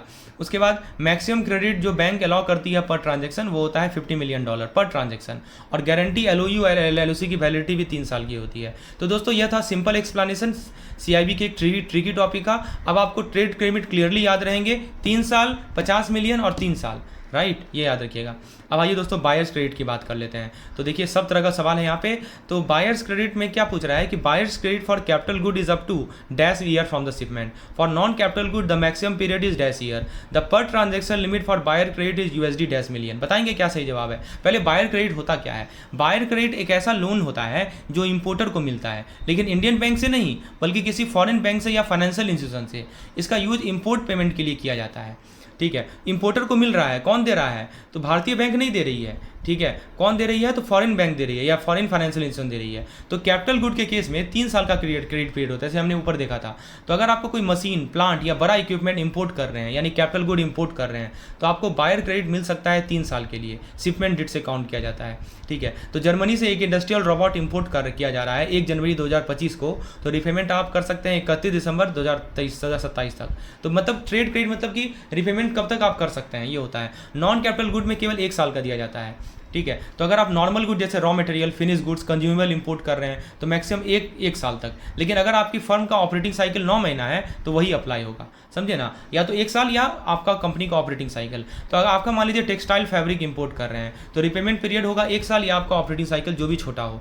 तीसरा केस होता है $50 मिलियन, ये तो आपको पता ही है, ये तो हमने पहले भी देखा है। हर एक इंपोर्ट डील के लिए बायर क्रेडिट का लिमिट होता है मैक्सिमम $50 मिलियन, ठीक है। तो अगर आप जापान से $48 मिलियन का इलेक्ट्रिकल इक्विपमेंट इंपोर्ट कर रहे हैं तो बैंक आपको अलाउ करेगा। तो हमने यहाँ से 3 बातें सीखी। जो हमारा बायर क्रेडिट होता है उसके लिए कैपिटल गुड क्रेडिट पीरियड है 3 साल का, non capital good credit period होता है 1 साल का, मैक्सिमम जो मंगा सकते हैं ट्रेड मैक्सिमम बायर क्रेडिट जो ले सकते हैं वो होता है $50 मिलियन का, ठीक है। तो दोस्तों अब आप बायर क्रेडिट क्लियरली समझ गए होंगे। कैपिटल गुड 3 साल, नॉन कैपिटल गुड 1 साल, मैक्सिमम लिमिट $50 मिलियन। ऐसे ही शॉर्टकट और इंपॉर्टेंट कंसेप्ट को याद रखना ईजी हो जाता है जब हम एग्जाम्पल के साथ समझते हैं, और मैंने आपको जगह जगह एग्जाम्पल का ही हेल्प लेके समझाया है, ठीक है। तो अब देखिए एक और सवाल है सप्लायर क्रेडिट। आई थिंक ये रिपीट हो रहा है, चलिए फिर भी देख लेते हैं। Supplier credit period for capital good import up to dash year from shipment, for non capital good maximum dash year और ऑपरेटिंग ईयर। और पर देखिए यहाँ पे देखिए ट्रेड क्रेडिट अलग चीज़ होता है, ठीक है। यहाँ पे 2 तरह का ट्रेड क्रेडिट होता है, सप्लायर क्रेडिट और बायर क्रेडिट। सप्लायर क्रेडिट क्या होता है कि जब कोई फॉरेन एक्सपोर्टर खुद या किसी फॉरेन फाइनेंशियल इंस्टीट्यूशन के थ्रू आपको लोन देता है, ठीक है, ताकि आप उसका माल खरीद सको। तो फॉरेन यहाँ पे बैंक नहीं दे रही है, एक्सपोर्टर खुद दे रहा है, समझे। तो उसको बोलते हैं सप्लायर क्रेडिट, यानी सप्लायर क्रेडिट दे रहा है। तो इसका भी रिपेमेंट आप शिपमेंट के बाद ही करते हैं। तो कैपिटल गुड के लिए भी 3 साल का ही लिमिट, जैसे पहले हमने देखा। जैसे मान लीजिए कि जर्मनी से आप CNC मशीन मंगवा रहे हैं 1 अप्रैल 2025 को, तो आपको उसका पेमेंट जो है 31 मार्च 2028 तक करना है, 3 साल का। नॉन कैपिटल गुड में 1 साल है या ऑपरेटिंग साइकिल, और पर ट्रांजेक्शन लिमिट वही 50 मिलियन। तो वही चीज़ है, कुछ नया चीज़ तो है नहीं। अब इसको देखिए थोड़ा, ये क्वेश्चन अच्छा है, ठीक है, इसको थोड़ा समझिए। ये क्या है आपका लिस्टेड फर्म।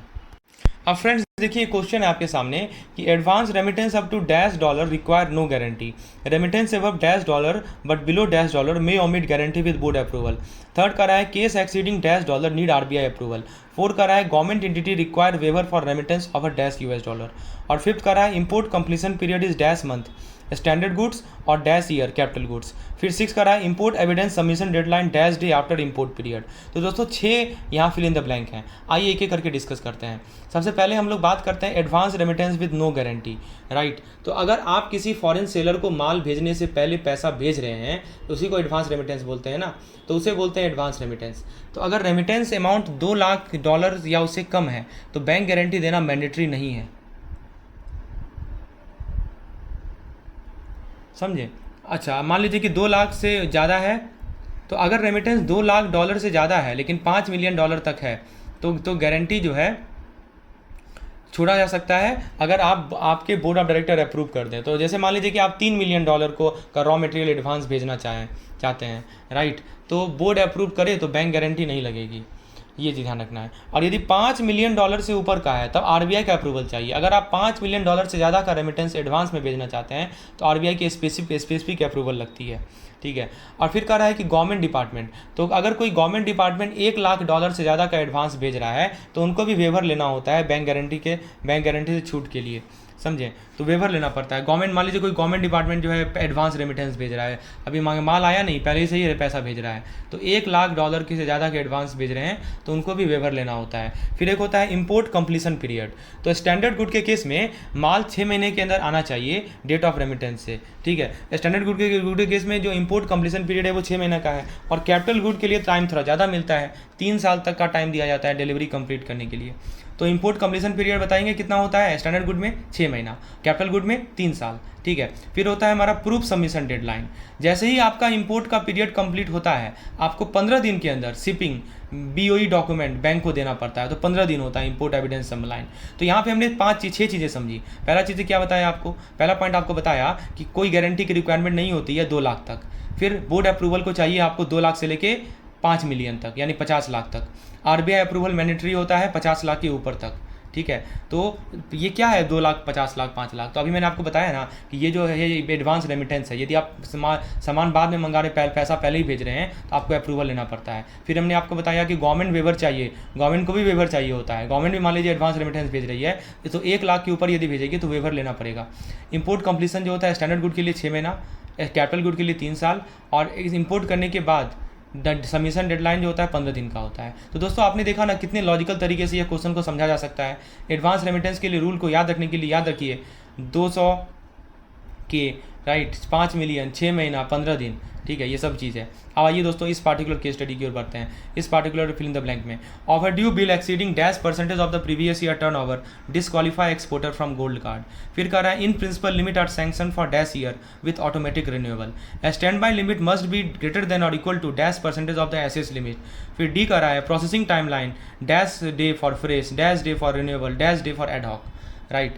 और ECGC black listed export are eligible. तो दोस्तों बताइए क्या सही जवाब होगा। तो इस बहुत अच्छा सवाल है, आइए डिस्कस करते हैं इसको।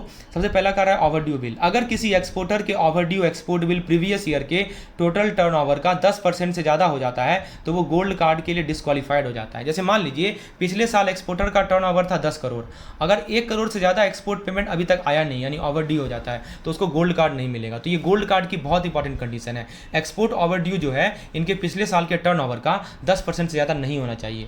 फिर कह रहा है इन प्रिंसिपल लिमिट, यानी बैंक एक्सपोर्टर को इन प्रिंसिपल क्रेडिट लिमिट देते हैं जो कि 3 साल के लिए वैलिड होता है और ये ऑटोमेटिकली रिन्यू हो जाता है अगर कोई इशू ना हो तो इसका सही जवाब होगा 3 साल। स्टैंड बाय लिमिट, इसका मतलब है जो भी आपको assessed fund based working capital दिया गया है उसका कम से कम 20% एक्स्ट्रा स्टैंड बाई क्रेडिट भी दिया जाएगा इमरजेंसी या सर्च डिमांड के लिए। जैसे मान लीजिए अगर वर्किंग कैपिटल का जो एसेस लिमिट है वो 1 करोड़ का है, तो स्टैंड बाई कम से कम 20 लाख होना चाहिए, यानी 1 करोड़ का 20% कितना होगा, 20 लाख होगा।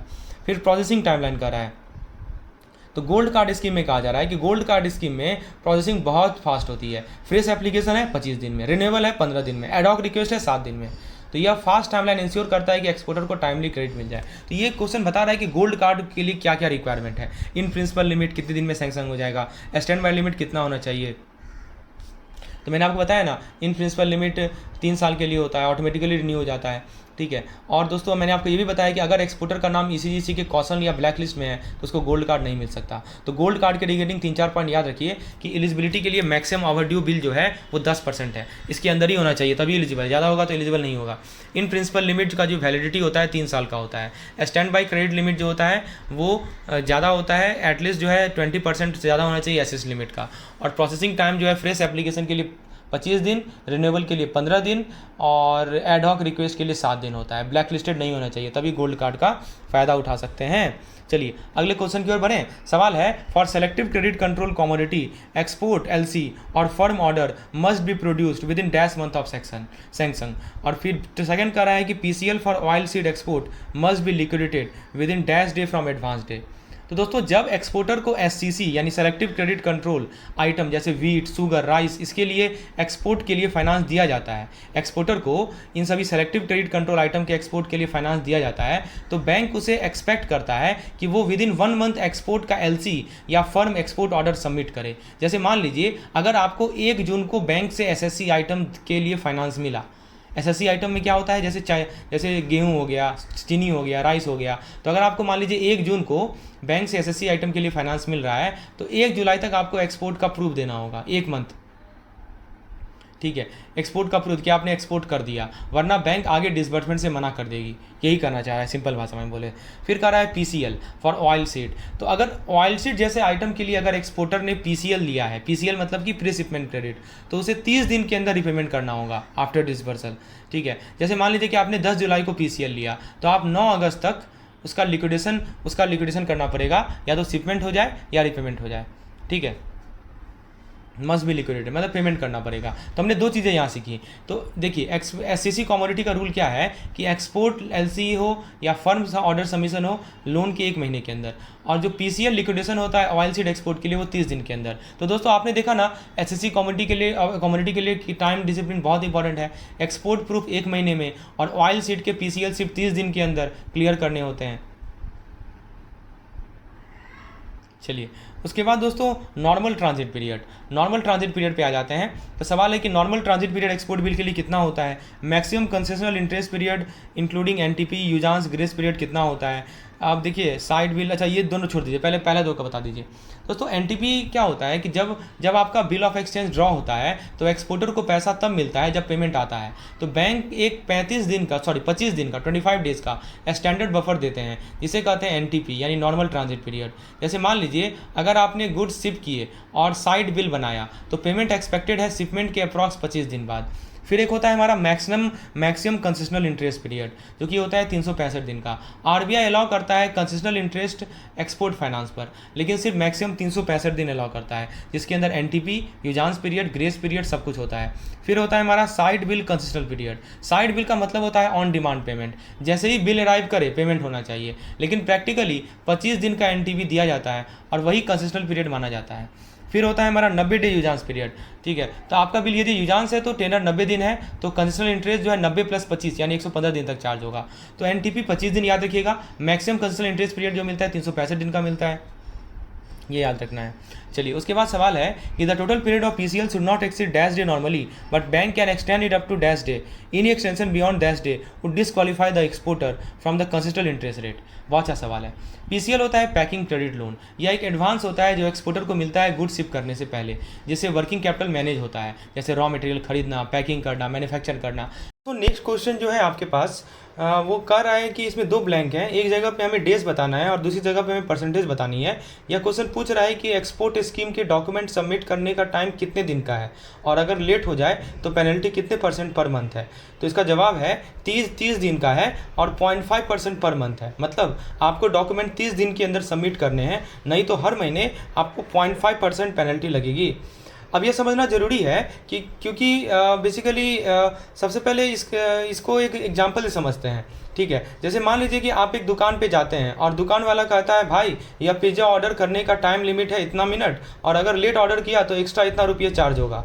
अब मान लीजिए जवाब है 15 मिनट और 50 रुपया, तो बस वही है।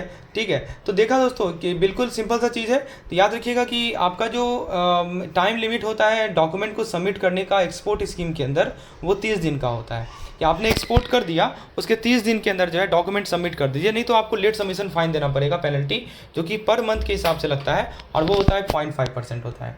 चलिए, उसके बाद दोस्तों सेल्फ राइट ऑफ से रिलेटेड सवाल है। तो सेल्फ राइट ऑफ में क्या पूछा जा रहा है वो जरा देखिए। तो सवाल है कि एक एक्सपोर्टर कैन सेट ऑफ, तो ये जो क्वेश्चन है इसमें एक्सपोर्ट बिजनेस के बारे में है। इसमें 3 ब्लैंक हैं। पहला ब्लैंक बताता है कि एक नॉर्मल एक्सपोर्टर अपने पिछले साल के एक्सपोर्ट के कितना % को राइट ऑफ कर सकता है। क्या लगता है दोस्तों? An exporter can self write off up to % of the export realise in the last calendar year. तो जवाब है इसका 5%। मतलब अगर आपने पिछले साल 100 रुपये का एक्सपोर्ट किया, 100 रुपया नहीं 100 करोड़ मान लीजिए, 100 करोड़ का एक्सपोर्ट किया, तो आप 5 करोड़ तक के एक्सपोर्ट को खुद कैंसिल या राइट ऑफ कर सकते हैं। ठीक है, दूसरा ब्लैंक कहता है कि अगर आप एक एसईजेड यूनिट हैं या स्टेटस होल्डर एक्सपोर्टर हैं, तो ये स्पेशल टाइप के एक्सपोर्टर होते हैं, तो आप कितना right of self write of कर सकते हैं बताइए। तो इसका जवाब है 10%। यानी मान लीजिए 100 करोड़ रुपये का आपने एक्सपोर्ट किया, तो आप 10 करोड़ तक का सेल्फ राइट ऑफ कर सकते हैं यदि आप जो है एसईजेड यूनिट है या स्टेटस होल्डर एक्सपोर्टर हैं। थोड़ा ज़्यादा है क्योंकि इनको स्पेशल परमिशन है। तीसरा ब्लैंक कहता है कि यदि आप एडी बैंक है जो एक्सपोर्टर का बैंक होता है, तो वो भी एक्सपोर्टर के पिछले साल का एक्सपोर्ट का कितना % राइट ऑफ कर सकता है। तो इसका जवाब है 10%।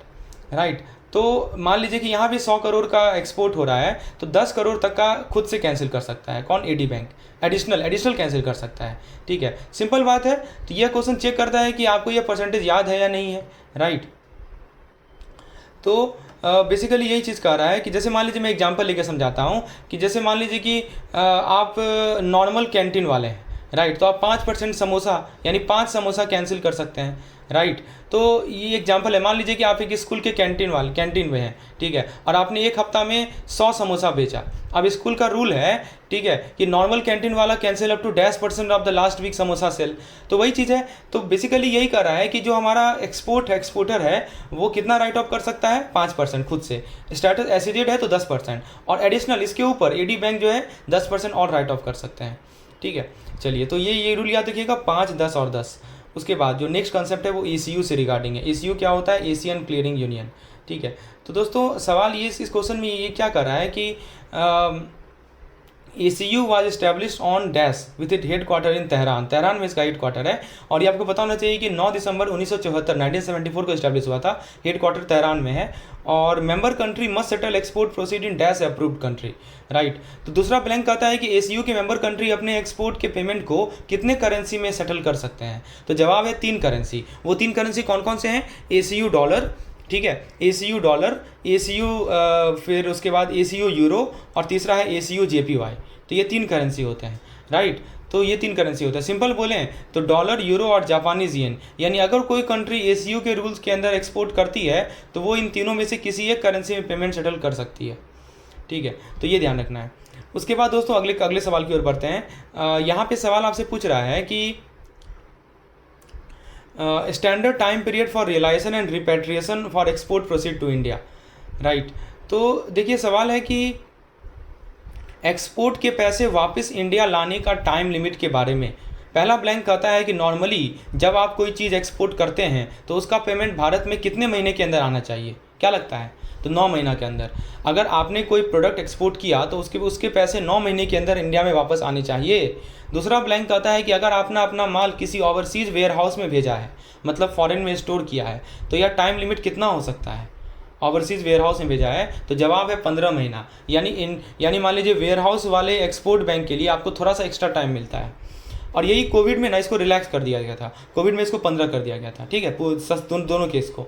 चलिए, तो नॉर्मली 9 महीना का होता है, लेकिन यदि वेयर हाउस है वहाँ फॉरेन में तो 15 महीना का पैसा वापस आ जाना चाहिए। अच्छा, यहाँ गिफ्ट है, जी छूट गया है, तो इसको आप देख लीजिएगा। देखिए, सवाल है कि यूसीपी के आर्टिकल 16D के अनुसार द नोटिस ऑफ रिफ्यूजल और discrepancy must be sent with in dash banking day from document presentation.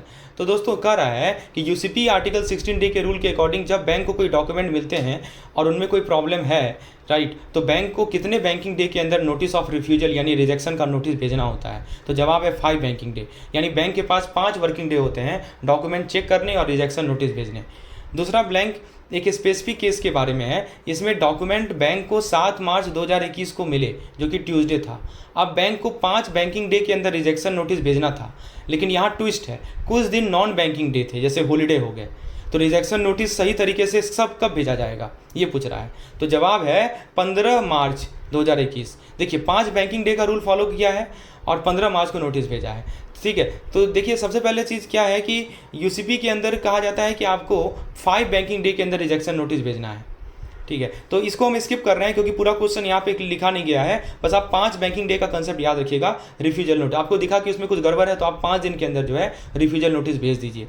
फिर अगला सवाल है, अब आर्टिकल से रिलेटेड सवाल है कि यूसीपीडीसी 600 के अनुसार कौन सा आर्टिकल है जो कि कहता है, राइट, तो पहला बैंक कह रहा है कि कौन सा आर्टिकल बोलता है कि क्रेडिट यानी लेटर ऑफ क्रेडिट अलग होते हैं अंडरलाइंग कॉन्ट्रैक्ट से, मतलब जो बिजनेस डील या सेल एग्रीमेंट होता है उससे। तो जवाब है आर्टिकल नंबर 4। सिंपल बोले तो आर्टिकल 4 कहता है कि बैंक का काम सिर्फ एलसी से है, वो यह नहीं देखता है कि आपका बिजनेस डील क्या है या उसमें क्या लिखा है। एलसी अपने आप में एक अलग चीज़ होती है। दूसरा ब्लैंक कहता है कि कौन सा आर्टिकल बोलता है कि बैंक सिर्फ डॉक्यूमेंट के साथ काम करते हैं, न कि गुड्स या सर्विस के साथ। तो जवाब है इसका आर्टिकल नंबर 5, यानी बैंक यह नहीं चेक करता कि आपका कौन सा प्रोडक्ट भेजा या उसकी क्वालिटी कैसी थी, बैंक बस डॉक्यूमेंट देखता है, जैसे बिल, इनवॉइस, शिपिंग पेपर, और चेक करता है कि वो सही है या नहीं। तो आर्टिकल 4, आर्टिकल 5 याद रखिएगा। तो ये बहुत इंपॉर्टेंट है। आर्टिकल 4 बताता है कि credit are separate from underlying contract. Article 5 बताता है कि बैंक केवल डॉक्यूमेंट से डील करता है। अगला सवाल है कि authorise dealer must follow up for submission of bill of entry detail with in dash month from remittance date and if not received continuous regress follow up for another month including at least 1 registered letter communication. बताइए क्या answer होगा इसका। तो सवाल है कि जो हमारे ऑथराइज डीलर हैं वो बिल ऑफ एंट्री के सबमिशन के लिए फॉलो अप करेंगे, राइट। तो पहला ब्लैंक कर रहा है कि ऑथराइज डीलर यानी बैंक जो एक्सपोर्ट इंपोर्ट का काम हैंडल करते हैं उनको बिल ऑफ एंट्री यानी बीओई के डिटेल कितने महीने के अंदर मांगने होते हैं। जब से पेमेंट भेजा गया, पेमेंट आपने भेज दिया, तो बिल बीओई का एंट्री का डिटेल का कितने महीने के अंदर मांगने होते हैं। तो जवाब है 3 महीने के अंदर, यानी जब एक्सपोर्टर ने पेमेंट भेजा, ठीक है, तो बैंक को 3 महीने के अंदर बीओई डिटेल का फॉलोअप करना पड़ता है। और यह बीओई एक डॉक्यूमेंट होता है जो बताता है कि इंपोर्टेड गुड कस्टम से क्लियर हो गया है, कि कस्टम से इंपोर्टेड गुड क्लियर हो गया है, तो फॉलोअप करना पड़ता है 3 महीने में, विद इन 3 मंथ।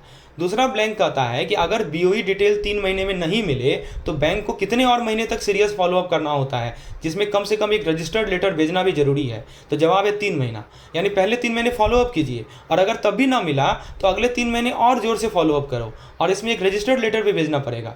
तो सिंपल बोले तो यह क्वेश्चन टेस्ट कर रहा है कि आपको ये 2 टाइम पीरियड याद है, पहले 3 महीना और दूसरा 3 महीना, जो बैंक को बीओई डिटेल के लिए फॉलोअप करने के लिए मिलता है, राइट। तो सिंपल सा चीज़ है, राइट। तो ये इसको हम ध्यान से समझेंगे, 3 महीने का रूल है। उसके बाद अगला सवाल है कि यूसीपी 600 के हिसाब से, राइट, तो यूसीपी 600 में आर्टिकल कौन सा है जो कि प्रोटेक्ट करता है बैंक को लायबिलिटी फ्रॉम डॉक्यूमेंट ऑथेंटिसिटी, और कौन सा आर्टिकल कवर करता है फोर्स मेजर को। सही जवाब है 34। आर्टिकल से सवाल नहीं आएगा तो इसको हम स्किप कर सकते हैं, ठीक है। एक क्वेश्चन हम लोग एसएनआरआर अकाउंट पे देखते हैं, ठीक है।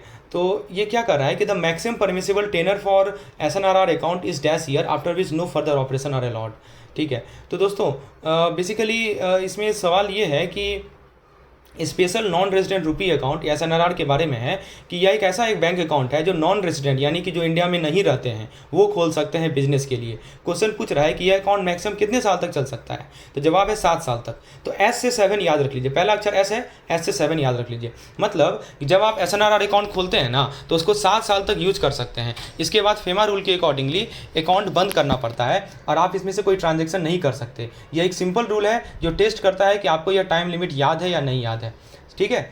तो ये आपको ध्यान रखना है। इसमें तो बस कंसेप्ट है, 7 साल याद रखना है। उसके बाद हमारा नेक्स्ट क्वेश्चन है कि हाँ यहाँ देखिए, रिटर्निंग एनआरआई, राइट। तो इसमें क्या कर रहा है क्वेश्चन में कि रिटर्निंग एनआरआई के बारे में है। यह वो लोग होते हैं जो फॉरेन में रहते हैं और अब इंडिया में वापस आ गए हैं। इनके लिए एक स्पेशल बैंक अकाउंट होता है जिसको आरएफसी अकाउंट बोलते हैं। क्या बोलते हैं? आरएफसी। आरएफसी क्या होता है? Resident foreign currency. तो यह अकाउंट उनको कुछ स्पेशल बेनिफिट देता है, जैसे टैक्स फ्री इंटरेस्ट, रिपेट्रिएशन, मतलब पैसा वापस फॉरेन में भेजना। क्वेश्चन पूछ रहा है कि यह बेनिफिट रिटर्निंग एनआरआई को कितने साल तक मिलता है जब वो भारत वापस आ जाते हैं। ये कर रहा है ना, कितने साल तक इसका बेनिफिट मिलता है। तो सवाल जवाब है 2 साल तक, यानी 2 साल के टाइम उनका RNOR स्टेटस होता है। कौन सा स्टेटस होता है? RNOR स्टेटस होता है। जैसे इंटरेस्ट पे टैक्स नहीं देना पड़ता और पैसा फ्रीली फॉरेन में भेज सकते हैं। 2 साल के बाद यह बेनिफिट बंद हो जाता है, समझे। तो 2 साल का लिमिट याद रखिएगा। अगला सवाल देखते हैं। एनआरई सेविंग अकाउंट में allot temporary overdraft up to how much rupees which must be clear with in dash week through foreign remittance. तो दोस्तों सवाल क्या कर रहा है समझिए, कि जो हमारा एनआरई, यहाँ पे सवाल है कि एनआरई सेविंग अकाउंट को टेम्प्रोरी ओवरड्राफ्ट कितना अलाउ करता है। तो 50,000 टेम्प्रोरी ओवरड्राफ्ट अलाउ करता है, ठीक है, एनआरई वाला। और जो है इसको क्लियर करना पड़ता है 2 वीक फॉरेन रेमिटेंस के थ्रू, ठीक है। तो एनआरई में एक सेविंग अकाउंट में मैक्सिमम पॉसिबल ओवरड्राफ्ट लिमिट है 50,000, इसके ऊपर नहीं हो सकता। और क्लियरेंस पीरियड जो ओवरड्राफ्ट का होता है वो 2 वीक के अंदर आपको ओवरड्राफ्ट का पैसा चुकाना पड़ता है। अब ये सवाल पिछले बार आया था। सवाल ये है कि RNOR क्वालिफाई करने के लिए क्या कंडीशन है, ठीक है।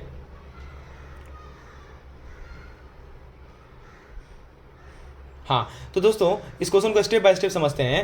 RNOR स्टेटस के लिए क्वालिफाई करने के रूल के बारे में है। RNOR एक स्पेशल टैक्स स्टेटस है जो रिटर्निंग एनआरआई या कुछ लोगों को मिलता है, जिसमें उनको कुछ टैक्स बेनिफिट मिलते हैं। इसके लिए 3 कंडीशन है और हर कंडीशन एक ब्लैंक से रिलेटेड है, ठीक है। आइए देखते हैं। तो पहला ब्लैंक कहता है कि आपको पिछले 10 साल में से कितने साल भारत से बाहर रहने चाहिए। तो जवाब है 9 साल, यानी अगर आप पिछले 10 साल में से 9 साल भारत से बाहर हैं तो आप RNOR बन सकते हैं। दूसरा ब्लैंक कहता है एक और तरीका है RNOR बनने का, अगर आप पिछले 7 साल में से इंडिया में कितने दिन से कम रहे हो। जवाब है 730 दिन, यानी लगभग 2 साल बनता है। यानी अगर आप 7 साल में से 730 दिन से कम इंडिया में रहे हैं तो भी आप RNOR बन सकते हैं। तीसरा ब्लैंक थोड़ा कॉम्प्लिकेटेड है, लेकिन मैं सिंपल कर देता हूं। यह कहता है कि अगर आपने पिछले फाइनेंशियल ईयर में 120 दिन या ज़्यादा भारत में बिताया और पिछले 4 साल में 365 दिन या ज़्यादा बिताया और साथ ही में आपकी भारत की जो इनकम है वो 15 लाख से ज़्यादा है तो आप RNOR बन सकते हैं। यानी ये कंडीशन इनकम और इंडिया में स्टे करके दोनों के बारे में है। तो दोस्तों ये क्वेश्चन टेस्ट करता है कि आपको ये 3 नंबर याद है कि नहीं। 9 साल, 730 दिन और 15 लाख, जो RNOR स्टेटस के रूल बताते हैं। फिर से मैं रिपीट कर देता हूँ, 9 साल, 730 दिन और 15 लाख, ठीक है। याद रहेगा ना आपको, ठीक है। तो पहला रूल, आपको पिछले 10 साल में से 9 साल फॉरेन में रहना चाहिए। दूसरा रूल, या पिछले 7 साल में से इंडिया में 730 दिन से कम रहना चाहिए। तीसरा रूल, आपकी इनकम 15 लाख से ज़्यादा होनी चाहिए और आपको पिछले साल लास्ट ईयर 120 दिन और पिछले 4 साल में 365 दिन इंडिया में रहना चाहिए, ठीक है। तो ये ध्यान रखना है। अब हम लोग आगे बढ़ते हैं।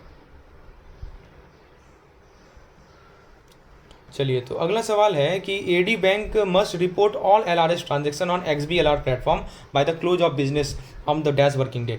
बताइए दोस्तों क्या सही जवाब होगा, ठीक है। तो इसमें कह रहा है कि एडी यानी कि ऑथराइज डीलर बैंक जो फॉरेन ट्रांजेक्शन हैंडल करते हैं। LRS मतलब लिबरलाइज रेमिटेंस स्कीम, जिसमें इंडियन रेजिडेंट फॉरेन में पैसा भेज सकते हैं, जैसे एजुकेशन, ट्रैवल या इन्वेस्टमेंट के लिए। तो क्वेश्चन कहता है कि LRS ट्रांजेक्शन को बैंक को XBLR प्लेटफॉर्म पर रिपोर्ट करना होता है, लेकिन कब तक। जवाब है नेक्स्ट वर्किंग डे के क्लोज ऑफ बिजनेस तक। यानी अगर आज कोई LRS ट्रांजेक्शन हुआ तो बैंक को अगले वर्किंग डे के एंड तक, मतलब जब बैंक का काम खत्म होता है, उसको RBI के XBLR प्लेटफॉर्म पे रिपोर्ट करना होता है। यह रूल RBI ने अप्रैल 2008 में शुरू किया था ताकि डेली रिपोर्टिंग हो सके, ठीक है। तो ये तो सिंपल सा चीज़ है, इसको तो आप याद रख ही सकते हैं।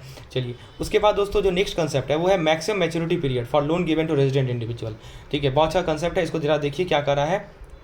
चलिए, मैक्सिमम मैच्योरिटी पीरियड, मान लीजिए कि लोन जो रेजिडेंट इंडिविजुअल को दिया जा रहा है, रेजिडेंट इंडिविजुअल जो लोन दे रहे हैं NRI के क्लोज रिलेटिव को, उसका मैक्सिमम मैच्योरिटी पीरियड कितना होगा। तो 1 साल होगा।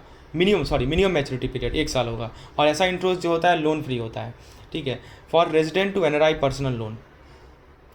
For student going abroad to study. ये देखिए बहुत अच्छा सवाल है कि पहला ब्लैंक आता है कि अगर कोई स्टूडेंट फॉरेन में पढ़ने जा रहा है तो उसको कितने डॉलर किससे ज़्यादा फॉरेन एक्सचेंज मिल सकता है अगर ओवरसीज यूनिवर्सिटी कहती है कि इसकी ज़रूरत है। तो जवाब है 2.5 लाख डॉलर।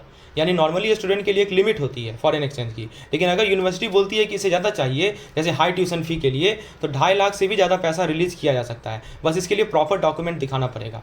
फिर दूसरा ब्लैंक कह रहा है कि अगर यह स्टूडेंट एनआरआई स्टेटस में है, मतलब नॉन रेजिडेंट इंडियन में है, तो वो अपने एनआरओ अकाउंट से एक फाइनेंशियल ईयर में कितना डॉलर भेज सकता है। तो जवाब है 10 लाख डॉलर, 10 लाख डॉलर। तो एनआरआई स्टेटस है, उसके बाद एनआरओ अकाउंट होगा, उससे एक फाइनेंशियल ईयर में कितना डॉलर भेज सकता है, तो 10 लाख डॉलर। तो एनआरओ अकाउंट एक ऐसा बैंक अकाउंट होता है जो एनआरआई के लिए होता है, जिसमें इंडिया से आई इनकम जाती है, जैसे रेंट या डिविडेंड। लेकिन यह पैसा तभी भेज सकता है जब अकाउंट में पैसा लेजिटिमेट सोर्स से आया हो, मतलब कोई इलीगल सोर्स नहीं हो। तो यह क्वेश्चन आपके दो अमाउंट याद रखना है आपको। एक तो 2.5 लाख डॉलर का रेमिटेंस लिमिट जो स्टूडेंट के लिए है, और यदि एनआरआई स्टूडेंट का एनआरओ अकाउंट है तो उसमें 1 लाख डॉलर का रेमिटेंस के लिए। तो ये दो नंबर याद रखिएगा, 2.5 लाख और 1 लाख, सॉरी 2.5 लाख और 10 लाख। ठीक है, चलिए अब देखिए एक सवाल है टीसीएस के रिगार्डिंग। ठीक है, तो टीसीएस बहुत इंपॉर्टेंट टॉपिक है, सवाल बराबर आता है टीसीएस से, तो इसको भी आप क्लियर कर लीजिए।